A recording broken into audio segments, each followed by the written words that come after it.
When we first pitched the idea to use a personal story to tell a story about how climate change impacts women's health, I reached out to somebody who is my mentee in Kano, and then I was just asking randomly, and then she said, "Oh, they have a family tradition that they do, they bake gurasa and all that." And then, knowing the kind of work that we do, I thought to use the gurasa. At the premiere of Yangurasa, a short documentary exploring the lives of women Gurasa bakers in Kano, has brought together climate experts, gender advocates, and policymakers to address the intersection of heat stress, health risks, and women's livelihoods in northern Nigeria. The 15-minute documentary is the final chapter of the Muryarta Araya Muhalli project, a campaign spotlighting women-led climate action and resilience across northern Nigeria. The film tells the compelling story of women working in extreme heat conditions, battling not just rising temperatures, but also economic and health challenges. Honestly, just like you've seen in the documentary, and I know you've watched it, a lot of them do not realize what kind of health impact that process of making gurasa or local process of making gurasa has, particularly on their health.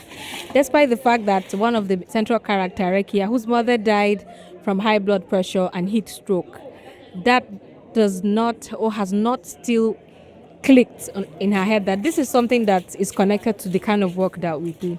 And so this is where, particularly awareness creation has to come to play, and this has to be very consistent.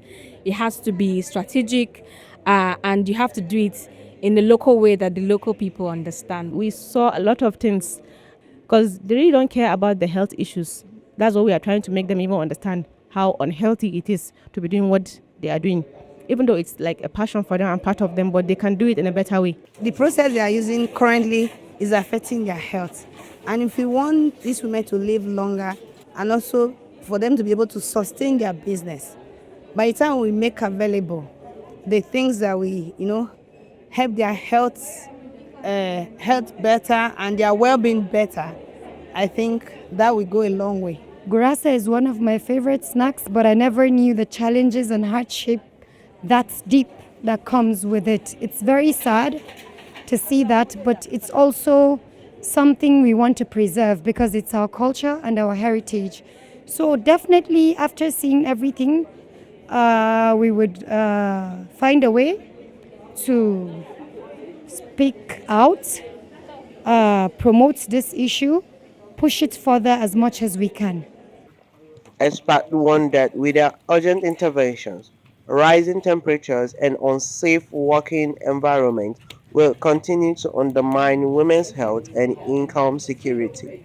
Today's dialogue explored practical solutions from cleaner heat sources to workplace cooling, microfinance support, and social protection measures.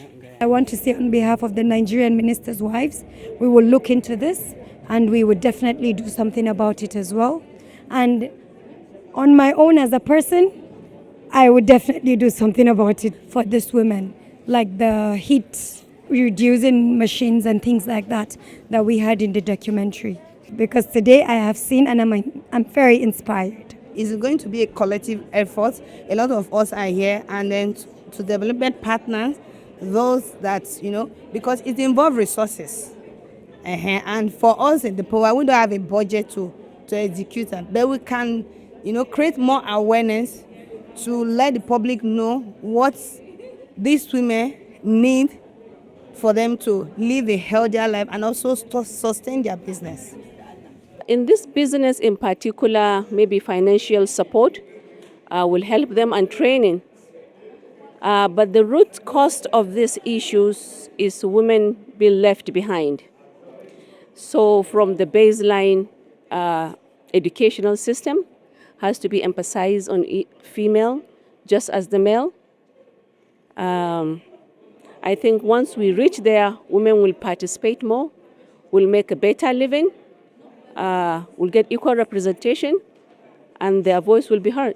It was a vivid example of the difference of when you use a cleaner cooking method and when you use a dirty cooking method, and what the impact you get results to. And so in those very short videos, we saw her use the charcoal and how she struggled to blow up the charcoal, the time it took for her, to use the charcoal. We also saw her use gas. For us, particularly in Africa, gas is a cleaner option. But that doesn't mean it's completely safe, because it also has a health hazard and impact. If there's no much ventilation coming into the kitchen, and things like that, and a lot of blow-ups are happening. But above all else, which is also very tricky, is using either electric cooking stoves, and we all know how erratic power supply is for us in Nigeria. And so those are options, for us local people. But firewood is not part, is not part of that. And so we saw her use those processes, and people got to see firsthand the differences and how easy one of each is when we are trying to cook our meals on a daily basis.